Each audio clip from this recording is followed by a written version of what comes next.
Właśnie załatwiłam w końcu sobie ten numer telefonu. Nie było to takie trudne, jak się okazuje.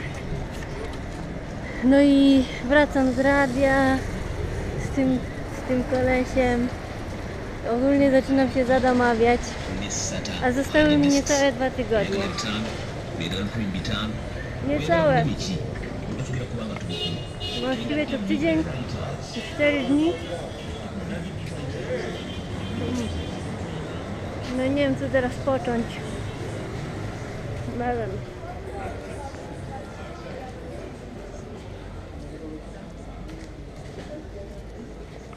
Ale dzisiaj też będzie dobrze. Teraz idę do kawiarenki pracować nad kampanią, później idę do szkoły wybudować piec, a później to już freestyle.